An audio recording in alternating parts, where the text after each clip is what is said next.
welcome to the Bad Game Cast. I'm Jake. I'm Jason. And this is Alex. Today we're talking about Warlocked. Everyone's favorite Gameboy Color RTS. Wait, I thought we weren't doing racism. Not this time. Next time, tune in for the racism.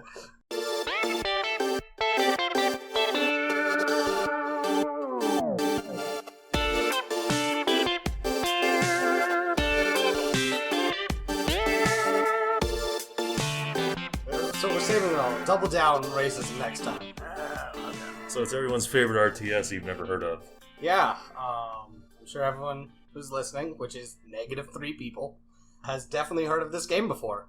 So, what do we have? RTS for the Game Boy, and it's as stunning as that sounds.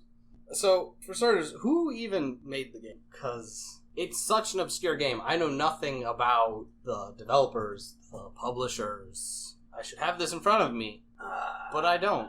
To Wikipedia! Which its Wikipedia page is a single paragraph. Bits Studios. Hey, that's more of a Wikipedia page than I've got. You have a Wikipedia page? Probably. Oh, Really? shit. Big time now. Look at Mr. Fancy over I know, here. I'm fucking famous. So, it's made by someone I've never heard of. The reason we're reviewing this game is because I actually owned it when it came out. So back in, was that 2000? Yep. I would have been 9. Now, I'm assuming that you didn't purchase this game. Oh, no. I legitimately don't know who bought it for us.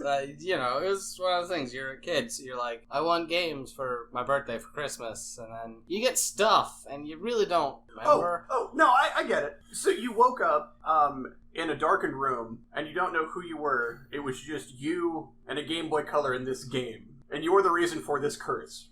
Yeah. I then played it and decided the world needed to know the splendor that was Warlocked. You want to kick off in the game? What do you do in Warlocked? It is your basic real-time strategy. You start off, there's a whole cutscene intro. You're this kingdom that you're representing. There's a princess? Queen.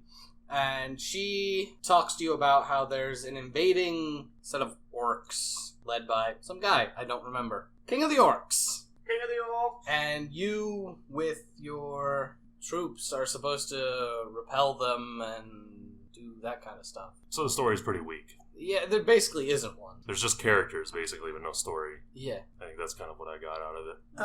Yeah. I never played as the other faction, playing as Queen... Azrael? Azroth? Something like that, isn't it? Yeah, Queen Azface, because... Are we 3 for 3 on games with, like, an Azrael? Sounds like it. Yeah. Yeah. That's like, or some variation the of that? mark of a truly quality game. So, yeah, I didn't play as the Orc faction because... I'll start this off by saying I'm not an RTS fan, so the thought of playing an RTS on the limited Game Boy Color made me want to die inside, and then I played it, and I killed myself. And this is my ghost, and I have to do this as my curse for doing that. That's really how it feels. So, as we're actually fans of RTSs over here, it was probably the first RTS I ever played, without even really realizing what the genre was, because at 9 I was just playing games. And I played it, hours on end.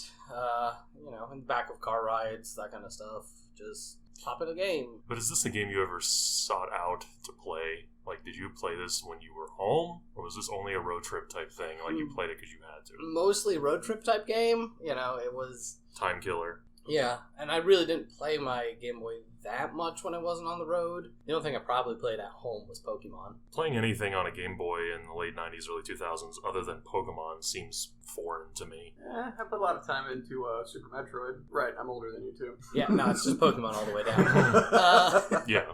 I mean, Pokemon's the reason I had a Game Boy. It's the only Game Boy game I bought until I was an adult, I think. But anyway, I think this game, Warlocked, kind of fell into the common issue that all RTSs share when you port them to a console. I firmly believe that RTSs belong on PCs. Yeah. And so when you try to port them over to a game system, whether it's a Game Boy Color or Nintendo 64 or pretty much anything, it's just not the same. So if you have an RTS that maybe was on the PC, it wasn't very good, but it was serviceable, but when you try to port it to a system or a console, then it's trash. And I think that is probably the case here, even though I don't think this game ever released on PC. I don't think so. But it should have. I think it would have been much better, easier to play at least. Yeah, I think that's the big issue, is that, like, for RTSs, being on the computer gives you the range to cover the map, control your units a lot easier, to just pick and choose things, set them to do this, move over here, do that, do that, do that. Multitask. Yeah, which is the real key in RTSs, is getting all your multitasks running and getting everything running smoothly. Whereas this, the screen's so tiny, you have to scroll so far that it's really hard to control things going on. You know, you got your little dudes to go collect resources. Well, sometimes they stop collecting resources even when there's some more right nearby, and so you have to go find them to go get more resources, but you still have to be, like, trying to fight the enemies, and it's clunky. The enemy AI... Non-existent. Yeah, and your peasants that you get, they all don't do what you want, nor do they move in a fashion that makes sense for them to get to the location that you want them to move. They move in some kind of straight line. The pathfinding needs work, especially when you are sending your units up onto walls, because your archers can fire on enemies that are on walls, even if they're sitting on the ground, but your melee units have to walk up the wall to try to fight them hand to hand, and you're lucky if you can coordinate them all to get them up there. So it's best to just take a bunch of archers to the walls and shoot everybody off. So you get 3 troop types: archers, knights for your melee, and then smattering of wizards who all do different things, like Chicken Wizard, who turns the enemies into a chicken that attacks you. Yeah, the chicken still does damage to your units, which I couldn't understand. So Chicken Wizard is basically useless. But they did die a lot easier after you've turned them into a chicken, so there is that. Or there's specialty ones like Quake Wizard, who isn't great with enemies, but he takes buildings down quickly. Mm-hmm. I only had, I think, 5 overall. I had Sleep Wizard, who would put the enemy to sleep for all about 3 seconds. Fuel Wizard, who would turn the enemies into fuel, which was by far the most useful. And then Queen What's-Her-Face, who I have no idea what she did. I don't actually know what she did. I never used her, so I don't know. The last wizard I unlocked was Toxic Wiz, and I couldn't figure out how to use his spell. Like, I enjoyed the what is he, a bomb wizard? I thought he was pretty cool. Like, he turns enemies into bombs and they go off and destroy everything around them. So that was at least useful. Okay. So either I missed where Bomb Wizard is, or the wizards that do show up are random. I'm not sure. I'm pretty sure they're different. Some of them are set, but I'm pretty sure they're supposed to be different. That's interesting. Because they make it out like they give you the specific type of wizard depending on your objective. So if you have to destroy lots of buildings, they give you the bomb wizard. That's the way it was conveyed to me through, like, the little hints that you pick up. The one where you have to destroy the, large dead tree, I got Quake Wizard there. Nope, that's where I had the bomb wizard. Yeah, so that's in the manual, which you can find, I suppose, online, as well as if you actually own the game. Talks about how you can collect wizards and then potentially trade them with your friends. Is this game compatible with Game Link? I don't know, because for the length of the time I have owned this game, I have never met a second person who has owned this game. I've never even seen a physical copy. When I asked around local game stores to try and find it for this, no one knew what I was talking about. So I was like, yeah, I'm looking for Warlocked. And they're like, that's not a thing. And I'm like, right, it's an RTS for Game Boy. And it was pretty much get the hell out of my store. Yeah, I don't know who bought it for me or where they found it. And then it was cast into the abyss afterwards. There's basically no record of the game. It's kind of amazing that it's so obscure. It ate enough of your soul that it was satiated and went back to sleep for another 1,000 years? I guess. I don't know. At this point, I guess I assume one of my family members worked on the game, and that's how they had it. And they were like, here, Just don't tell anybody. Just take it, please. It's the last copy. It's the only copy ever produced. Wow. Well, maybe you should have held on to that box. Jesus. So, let's see. You have... Well, I mean, it is Game Boy game, so you have... There's limited assets on what the cartridge can actually hold, which I'll grant it that. No matter what, you can only do so much. But you have your 3 types of soldiers, 4 including the peasants, which are the little worker bees, to mine gold, chop down trees, build buildings. 5 if you count a dragon. Yep, 5. I'm a dragon! 5 altogether for the dragons. Dragon's the best. every Wrecks now and then everyone. where you find a dragon, and then there's like one archer, and then just murders your freaking dragon. You don't sound bitter in the least. I can't convey my hatred to this game through words. I lay awake at night and I think of ways to punish Bit Studios, but I can't come up with anything because it's not a thing anymore. So step 1, invent time travel. Step 2, go beat up the guys who invented this game. That would be worth it. Like, think of all the life-changing things you could do with time travel. I don't want to kill Hitler, right? I don't want any of that shit. I just want to go punch the guys that made this game in the face. Why is this game so offensive to you? It isn't that you have it's so limited that I have to just get over that because it's a Game Boy Color game. Mm-hmm. It isn't that the story's non-existent. That doesn't help. But if I found the gameplay engaging, I could get over it. But I don't. Again, not an RTS fan, so it's not my cup of tea off the bat. My biggest gripe is that it's so boring. Everything you do takes so long, and it feels like such a chore to get anything done. Now, I want you to pause right there because this game does have resource gathering, but compared to other RTS games, it's very mild. There's only 2 resources you need to gather, right? Just fuel and money. Yeah.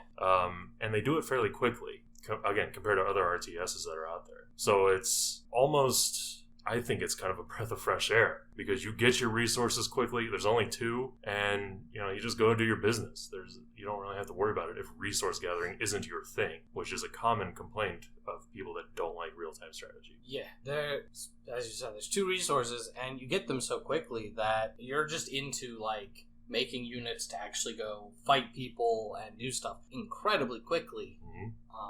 Compared to sometimes where there's a plethora of resources that you have to find, and it's way longer to just get your army going. Yeah, its simplicity is almost a blessing and a curse.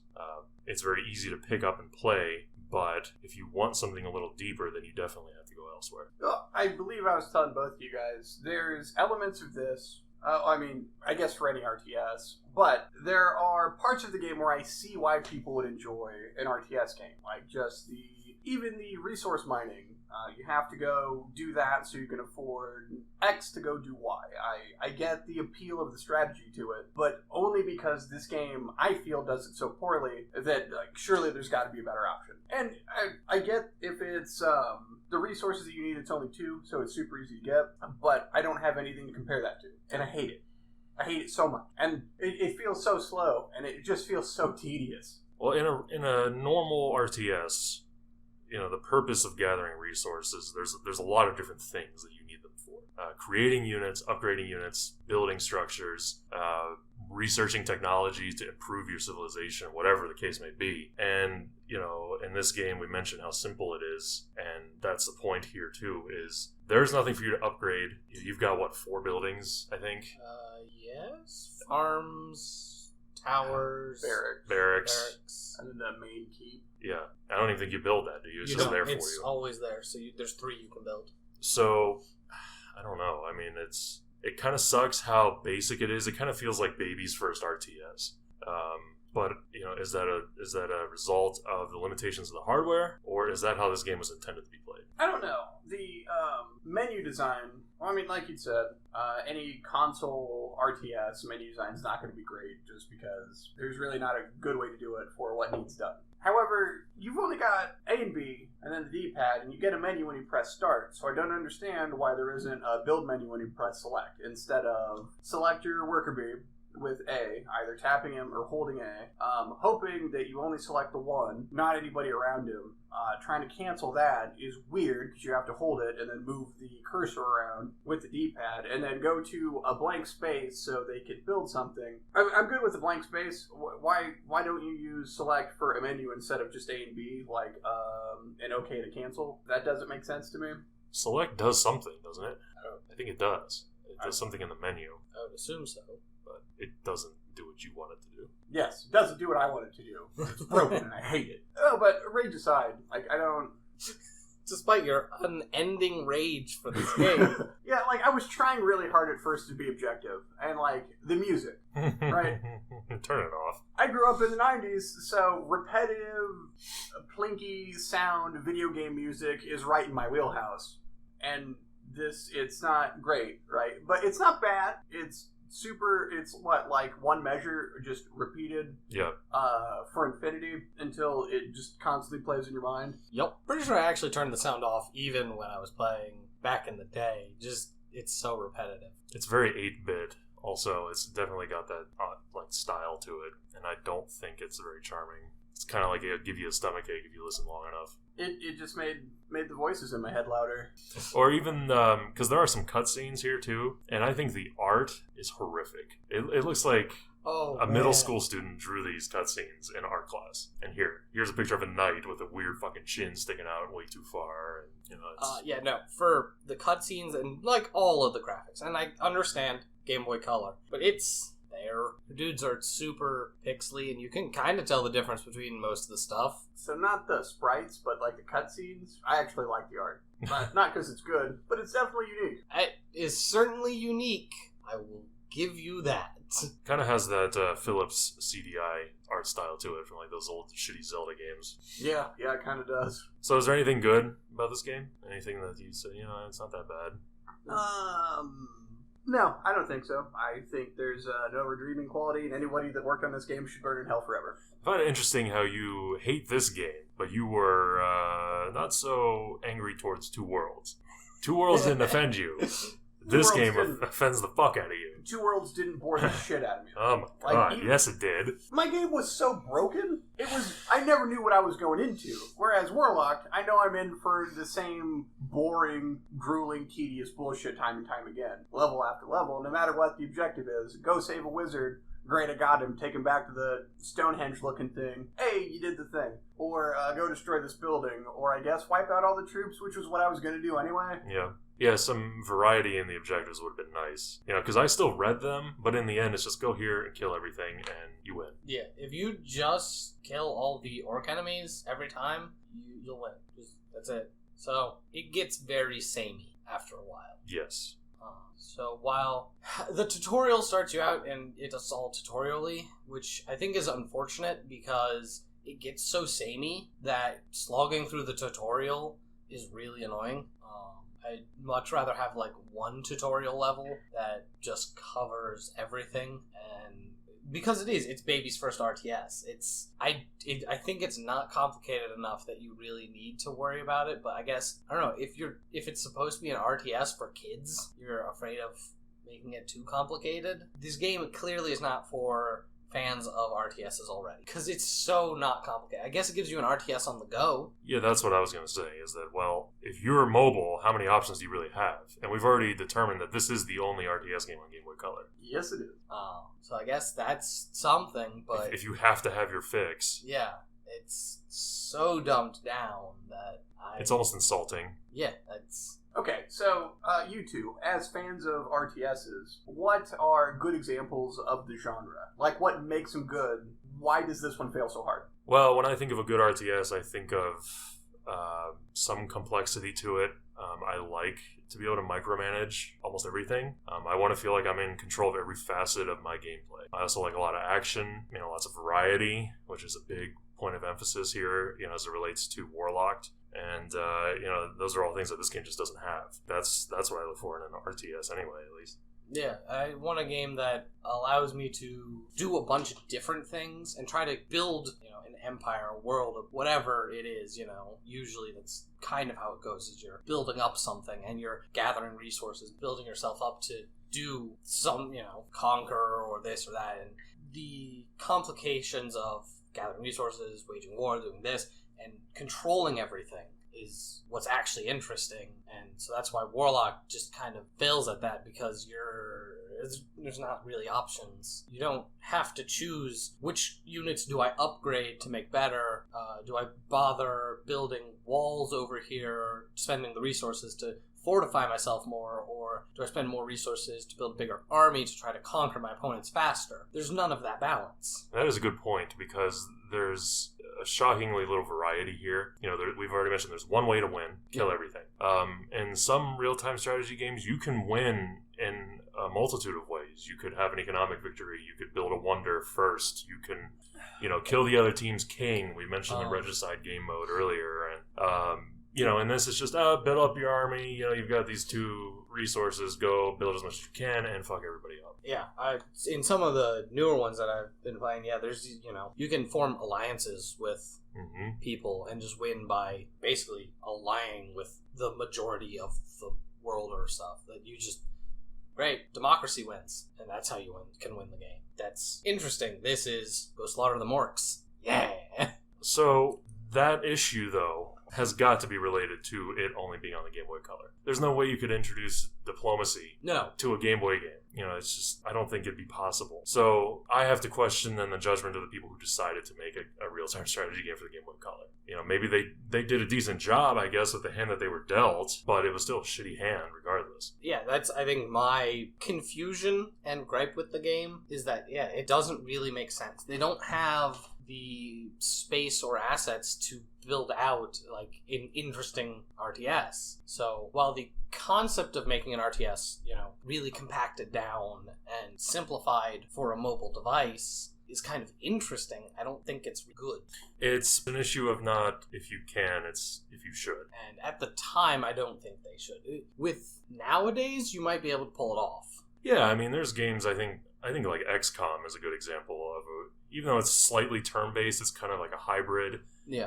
There are some real-time elements to XCOM, and that's something I think you could definitely port over to maybe the PlayStation Vita and have a good time with it. Yeah, so I think... So it is possible. Now it would be much more possible to have an actual interesting game on a mobile device that's a RTS. But at the time, your tiny screen, small controls, small amount of 4 buttons memory available, that it doesn't make sense. Nope. So, to borrow from you, who would you guys recommend this game for?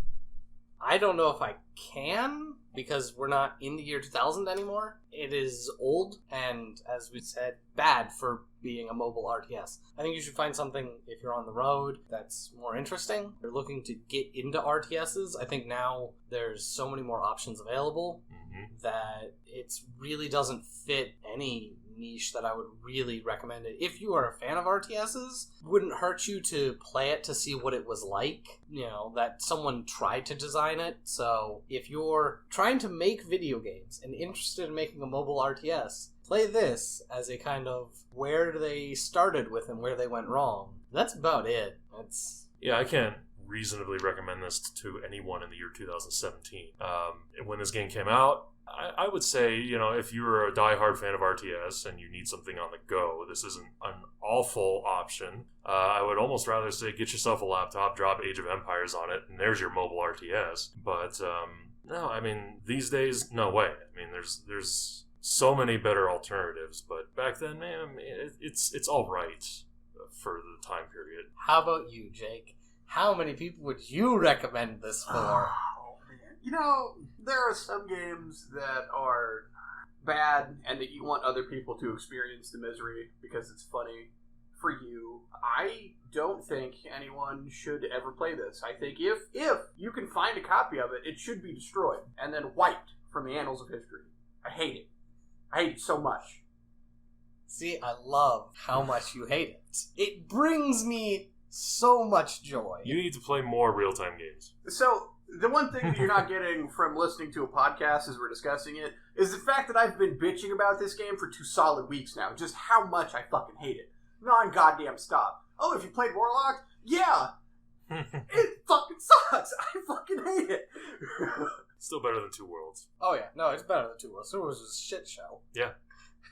Nah, best game ever. Warlocked works. Yeah. That's what I liked about Two Worlds. How many times did you have Warlocked crash on you? Oh, never. Never. It was functionally made. The game works. Can't say that about Two Worlds. Can't even really say that about its sequel. There is another one, technically, right? Oh, yeah, the, Wizards? unpublished sequel to Warlocked. Yep, Wizards. Which was in development and then didn't find a publisher and then was canceled. Yeah, so did we determine if this game actually exists and it was just never sold, or did it just never get done? Well, I mean, we watched the trailer, so... So that was legit? Yeah. Okay. But no, I don't think. I'm going to try and see if I can find a ROM of it, just to see what that's like. Yeah, I would be very interested to see that. But yeah, I don't know that there's anything available. Kind of like Star Fox 2. Yeah. The game exists, it was just never sold. Until now. Well, yeah, but Yeah. You could find a ROM of Star Fox 2. I don't know if you could find a ROM of Wizards. I certainly can't right now. Deep web, here we come. Oh. Basically. But I don't want to buy illegal firearms or CP. There's gotta be some kid in Syria who's trying to sell this to you for a few rubles. Anyway, did anybody actually play as the orcs? No. Never? Yeah. You've never tried it? Because I think we all tried the same faction. I didn't try the orcs, you didn't try it. I didn't try the orcs. Which I hate to do for a review purpose. It's like I only did half of it, but I didn't want to do the first half, so... Although it does seem weird to me. Jason, you've never done the orcs? Look, I might have, but I was 9/10. I don't remember. I remember it being always more of the same. Maybe just a color change. Basically. It's the same game. You got 5 units, you get resources, build an army, kill all your opponents. Because that's always the route to victory. See, and that's very disappointing. Because, we were talking earlier about what makes RTSs good, and the variety is one of the first things that comes to mind. Picking different factions, you get access to different units, different technologies, different character design, and this game is just, nope, you guys are a light blue color, and the orcs are a shitty brown color, and that's the difference between the factions. That's what disappoints me the most. There should be a difference. Something unique. I mean, the sprites look just different enough that you can tell them apart between the, your knights and then the orc melee soldiers and the skeleton archers for the orcs and then the, I don't know, dudes with a face mask thing for your archers. What's going on with their face? It seems weird. I have no idea. Also, the peasants with their flock of seagulls hair. Well, now that the ice cream truck is coming, let's wrap this shit up. Oh, Ice yeah. cream! Ice cream! And give me one of those Sonic the Hedgehog pops from 1991. Still got them in stock. Do they still make Flintstone, the little push things? I don't know. I actually never bought anything from the ice cream truck growing up. My parents wouldn't let me. They said it was old, expired ice cream they got from the grocery store, so if I wanted ice cream, we could just go to the grocery store. Oh yeah, ice cream trucks didn't go to my neighborhood because they'd have got robbed, but, they still have the Flintstone push pops. The orange ones? It's the orange ones. Orange sherbet, I think. Isn't that what it was? Yep. They had a purple. Back in my day. Back in my day, we had a lot of flavor. That was it. What were some of the scores? Didn't you look them up? Yeah, IGN named it the best Game Boy strategy game of 2000, although, as we've stated... It's the only one. It's the only one. So, Default. 1 of 1, still champion. Perfect game. Well, it was nice to experience a bit of history, at least. Alright, so we plug in anything? I'm tired of talking about this game. No? Nothing for you? No. You can subscribe to me on YouTube at 10 Rules All. Follow me on Twitch, also 10 Rules All. And follow me on Twitter. Yep, I'm on the Twitters and the YouTubes at Jake Prab. So that's it. Bye. Bye!